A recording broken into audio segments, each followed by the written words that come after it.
जय हिंद, नमस्कार साथियों। जैसा कि हम स्केलेटल सिस्टम के बारे में पढ़ रहे थे कि एनाटॉमी के अंतर्गत ये आता है।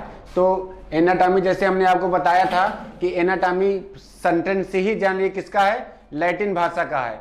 तो हम इसमें आगे का देखेंगे कंपोजिशन ऑफ बोन, ठीक है, अस्थियों का संगठन, ठीक है। तो अस्थियों का संगठन जो एक कंप्लीट बोन हमारी होती है, उसके निर्माण में या उसके कंस्ट्रक्शन में क्या क्या चीजें होती हैं, ठीक है। जो अस्थियों का हमारा संगठन होता है उसमें 25% जल होता है, ठीक है। 25% जल होता है और 75% सॉलिड मटेरियल होता है, ठीक। अब 25% जल होता है, ठीक है, या और 75% सॉलिड पदार्थ। इन 75% में, ठीक है, इन 75% में हमारा 30% कार्बनिक पदार्थ होता है, 30% कार्बनिक पदार्थ होता है और 45% अकार्बनिक पदार्थ होता है, ठीक। जो हड्डियों के खाली स्थान मैट्रिक्स में पाए जाते हैं। तो जैसे कार्बनिक और अकार्बनिक पदार्थ हड्डियों में कहां पाए जाते हैं, तो मैट्रिक्स में पाए जाते हैं। मैट्रिक्स है क्या, हड्डियों के बीच खाली स्थान को मैट्रिक्स कहा जाता है, ठीक। अब इन कार्बनिक पदार्थों के कारण ही हड्डियों में हमारा क्या होता है, लचीलापन बना रहता है। अब कार्बनिक पदार्थ में मुख्यतः होते क्या हैं, कार्बनिक पदार्थ में जो हमारे 30% कार्बनिक पदार्थ होते हैं उनमें मुख्यतः होते क्या हैं, 30% प्रोटीन होती है, ठीक। अब प्रोटीन में कौन कौन सी होती है, ओसिन, म्यूकोप्रोटीन व केरोटीन। कभी कभी पूछता है कि हड्डियां हमारी किस प्रोटीन की बनी होती हैं, तो ये हमारा उत्तर क्या हो जाएगा, ओसिन नामक एक प्रोटीन होती है जिससे हमारी हड्डियां बनी होती हैं। हालांकि इनके निर्माण में म्यूकोप्रोटीन व केरोटीन ही भी होता है, मगर मुख्यतः अगर पूछ दे तो हड्डियों किस प्रोटीन की बनी होती हैं, तो ओसिन प्रोटीन की बनी होती है। केरोटीन बहुत ही इंपॉर्टेंट है। देखिए केरोटीन नामक जो प्रोटीन होती है इससे हमारे दांतों का और बालों का भी निर्माण होता है, ठीक। ये बहुत पूछा जाता क्वेश्चन है कि नाखूनों के निर्माण में या बालों के निर्माण में कौन सी प्रोटीन प्रमुख रूप से पाई जाती है, तो केरोटीन। अब देखिए ये अकार्बनिक पदार्थ कितने परसेंट होते हैं हड्डियों के निर्माण के, 45% होते हैं। अब अकार्बनिक पदार्थों में मुख्यतः होता क्या है, फास्फोरस होता है हमारा, ठीक है, पोटेशियम होता है, सोडियम होता है व क्लोरीन होता है। तो पोटेशियम, सोडियम व क्लोरीन अल्प मात्रा में होता है। मुख्यतः होता क्या है, कैल्शियम व फास्फोरस, ठीक। इसके अलावा आयरन, फ्लोरीन, लिथियम अत्यंत अल्प मात्रा में होता है। कौन कौन सी चीजें हमने बताया, आयरन, लिथियम व फ्लोरीन अत्यंत अल्प मात्रा में होता है। इन अकार्बनिक पदार्थों के कारण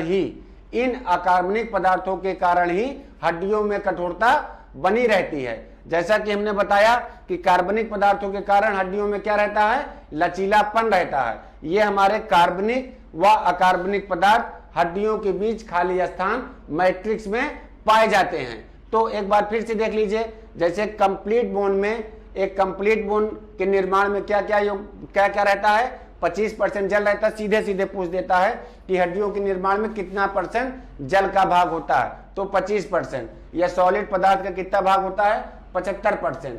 अब इस 75% का फिर दो डिवीजन हो जाएगा, कार्बनिक पदार्थ, अकार्बनिक पदार्थ। अब कार्बनिक पदार्थों में मुख्यतः है क्या, कार्बनिक पदार्थों में मुख्यतः 30% कार्बनिक पदार्थ, या पूछ देगा कार्बनिक पदार्थ हड्डियों के निर्माण में कार्बनिक पदार्थों का कितना योगदान होता है, 30%। अब कार्बनिक पदार्थों में मुख्यतः ओसिन, म्यूकोप्रोटीन व केरोटीन नामक प्रोटीन होती है, ठीक। इन कार्बनिक पदार्थों के कारण ही हड्डियों में फ्लेक्सिबिलिटी बनी रहती है। अब अकार्बनिक पदार्थ देख लीजिए, अकार्बनिक पदार्थ हड्डियों के निर्माण में कितना परसेंट होता है, 75%। इस 75% का 45% अकार्बनिक पदार्थ होता है। अब अकार्बनिक पदार्थों में क्या है, फास्फोरस, पोटेशियम, सोडियम, क्लोरीन अल्प मात्रा में पाए जाते हैं। मुख्यतः पूछेगा तो कैल्शियम व फास्फोरस। और इसके अलावा, ठीक है, इसके अलावा आयरन, फ्लोरीन व लिथियम अत्यंत अल्प मात्रा में पाए जाते हैं। इन अकार्बनिक पदार्थों के कारण ही हड्डियों में कठोरता विद्यमान रहती है। तो यह था हमारा हड्डियों का कंपोजिशन था। अब देख लीजिए, इसको आप लोग स्क्रीनशॉट ले लीजिए। देखिए फंक्शन ऑफ बोन, ठीक। ठीक। फंक्शन ऑफ बोन में हम देखेंगे कि हड्डियां क्या क्या कार्य करती हैं। ठीक है, मानव शरीर में लंबी हड्डियां उत्तोलक की तरह कार्य करती हैं। मतलब जो हमारे शरीर में लंबी हड्डियां पाई जाती हैं, जैसे हमने बताया फीमर और ह्यूमरस, रेडियस, अल्ना, ये सब हड्डियां हमारी क्या करती हैं, उत्तोलक की तरह कार्य करती हैं। ठीक, ये हमें सहारा प्रदान करती, क्योंकि अगर हमारे शरीर में हड्डियां रहे ही ना तो हमारा शरीर एकदम मतलब एकदम रुई की तरह एकदम नॉर्मल सॉफ्ट हो जाएगा। सुरक्षा प्रदान करती हैं। ये शरीर के जो इंटरनल ऑर्गन्स हैं, जैसे हार्ट्स है, लंग्स है, इन सब के की सुरक्षा भी प्रदान करती हैं, हमें आकृति प्रदान करती हैं। हड्डियों की वजह से ही हमारी शरीर की एक निश्चित आकृति है। ठीक, खनिज लवण प्रदान करती हैं। देखिए हड्डियों द्वारा ही हमें कैल्शियम, फास्फेट व मैग्नीशियम, हड्डियों द्वारा ही हमें कैल्शियम, फास्फेट व मैग्नीशियम, कैल्शियम,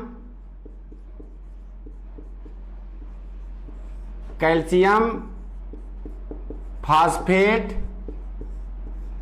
व मैग्नीशियम,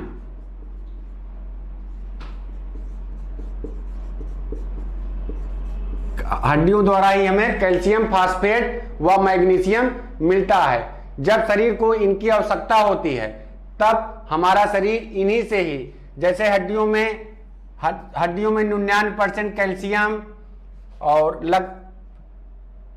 86% फास्फोट व 54% मैग्नीशियम पाया जाता है। शरीर को जब भी इनकी आवश्यकता होती है तो शरीर इन्हीं हड्डियों से ही इनकी आवश्यकता पूरी कर लेता है, या आरबीसी व डब्ल्यूबीसी का निर्माण करती हैं। हड्डियों के खोखले भाग में आरबीसी, रेड ब्लड कार्पल्स या लाल रुधिर कणिकाएं व डब्ल्यूबीसी, श्वेत रुधिर कणिकाएं, श्वेत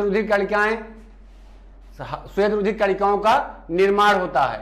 तो ये हड्डियों के फंक्शन हैं। ठीक है, फंक्शन में हमने बताया ये मानव शरीर में लंबी हड्डियां उत्तोलक का कार्य करती हैं। लंबी हड्डियां हमने बताया आपको, जैसे फीमर, ये रेडियस, अल्ना, ह्यूमरस, ये सब क्या कार्य करती हैं, उत्तोलक की तरह कार्य करती हैं। ये सहारा प्रदान करती हैं, सुरक्षा प्रदान करती हैं, जैसे इंटरनल ऑर्गन्स जो हमारे हैं, हार्ट्स हुआ और लंग्स हुआ, इन सब की सुरक्षा करती हैं, आकृति प्रदान करती है, क्योंकि अगर हमारे शरीर में हड्डियां ना हो तो हमें खड़े रहने की भी नहीं हो सकते हैं। खनिज लवण प्रदान करती हैं। तो हमने बताया कि हड्डियों में कैल्शियम, फास्फेट व मैग्नीशियम पाया जाता है, इन्हीं में इनका निर्माण होता है। शरीर को जब भी इनकी आवश्यकता होती है तो हमारा शरीर इन खनिज लवणों की पूर्ति कर लेता है। ये आरबीसी व डब्ल्यूबीसी का निर्माण करती हैं। हमने बताया कि आरबीसी रेड ब्लड कार्पल्स या लाल रुधिर कणिकाएं और डब्ल्यूबीसी श्वेत रुधिर कणिकाएं, इनका भी निर्माण करता है। तो ये था साथियों एनाटॉमी में स्केलेटल सिस्टम का हमने आपको जितनी जानकारी हो सकती थी प्रदान करने की भरसक कोशिश की। यदि आपको कुछ चीजें ना पसंद आई हो या ना समझ में आई हो तो प्लीज हमें कमेंट करके जरूर बताइएगा। मैं अभिषेक सिंह अनन्या परिवार से आपका हार्दिक स्वागत और अभिनंदन करता हूं। तो मिलते हैं साथियों नेक्स्ट क्लास में नई ऊर्जा और नए उत्साह और नए टॉपिक के साथ। जय हिंद।